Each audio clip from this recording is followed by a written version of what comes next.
खूप दिवस तुम्ही ही पूजा पाहिली नाही, मिस करत असाल. मी पण मिस करत होते, कारण मी होते माझ्या परळीच्या घरी आणि परळीच्या घरजा मंदिरातली पूजा आपल्याशी शेअर करत होते. आता जवळपास 8-10 दिवस मी मतदारसंघात होते. अनेक कार्यकर्त्यांच्या मनाला थोडं दुखवावंही लागतं, कारण आम्हाला थोडेसे निवडायचे असतात उमेदवार. अशा सगळ्या कसरतीतून यशस्वी पार पडली सगळी स्क्रुटिनी.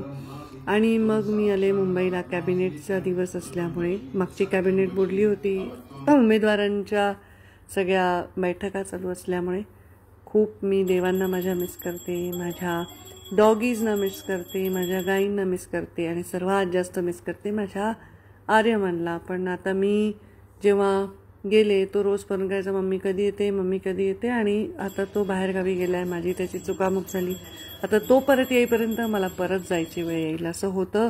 दुरून आपल्याला डोंगर साजरे असतात, राजकारण आपल्याला वाटतं किंवा एवढा लवाजमा आहे, सगळं आहे, पण हे आम्हाला उपभोगायला वेळ मिळत नसतो. दिवसभर कष्टात जातात आणि कधी आपल्या छोट्या छोट्या लेकरांना सोडून ते आजारी असताना वगैरे कमिटमेंट्स पूर्ण करायला आम्ही जात असतो. फक्त राजकारणी नाही, मला वाटतं एअर होस्टेस आहे, पायलट आहे, पोलीस अधिकारी आहेत, ST ड्रायव्हर्स आहेत, रेल्वेचे काम करणारे कर्मचारी आहेत. हे सगळे मी बघते की हे जर नाही एक दिवस आले तर काय होईल. आणि हे मी मंत्रालयात आहे, माझ्या सहकारी मंत्र्यांशी हसत खेळत गप्पा मारल्या. मग कॅबिनेटला गेले, तिथले व्ह्यूज नसतात. त्याच्यानंतर माझ्या ऑफिसला बसले होते. आज काही बैठका होत्या, ते काही शूटिंग केलं नाही. काही लोक मला भेटायला आली होती, त्यांच्याविषयी समजून घेत होते. आमचे ज्येष्ठ नेते देसाई साहेब आले होते पत्रिका घेऊन नातवाच्या लग्नाची. परत बाहेर येताना काही लोकांनी आपल्या विषय माझ्यापर्यंत दिले आणि ते मी PNकडे सांगून फोन करायचं वगैरे. मी परत खाली आले आणि निघाले घरी, कारण 9-10 दिवस एवढी थकलेली होते की माझं डोकं प्रचंड ठणकत होतं.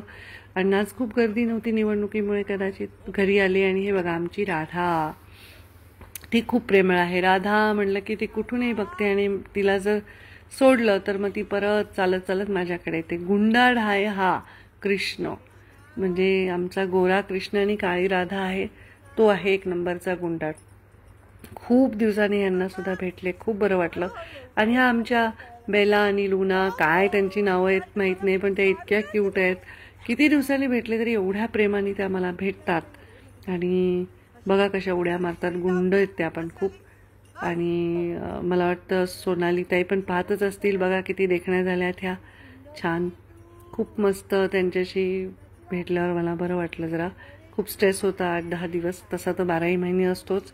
खूप अच्छा. असं तुला माहितीये, कुत्रे आपल्याकडे पाठ करतात ना, याचा अर्थ ते आपल्यावर खूप विश्वास ठेवतात की आम्हाला प्रोटेक्ट कराल तुम्ही. पाठ जे कुत्रे कधी पाठ दाखवत नाही जर विश्वास नसेल. बघ बरं कशी शांत. आणि हे माझे MPCBचे चेअरमन आले होते भेटायला. बऱ्याच वेळा मी त्यांच्याशी चर्चा केली आणि मग निघाले. कुठे ते पहा, हे भारतीय जनता पार्टीचं कार्यालय. रात्रीचे 9:30 वाजलेले आहेत आणि बैठक प्रदेशाध्यक्षांनी बोलवली आहे. असा कंटाळा आला होता, इतकी थकले होते. काल रात्री फ्लाईट लेट झाल्यामुळे 12:30-1 वाजले घरी यायला. सकाळी सकाळी हे सगळं आपण पाहताय दिवसभर. आणि हा पहा प्रमोद मामा आणि बाबांचा फोटो, अनेक अध्यक्षांचा फोटो बरोबर. या वास्तूत मी जेव्हाही जाते तेव्हा नेहमी विचार येतो, किती ताकदीने माझे मामा बाबा आणि सर्वांनी काम केलेलं आहे. ते आमचं घर आहे जणू. आणि तेवढ्या मोठ्या परिवारात आपल्याला केवढं मोठं दायित्व आहे. ईश्वरा नेहमी लोकांची सेवा होऊ दे.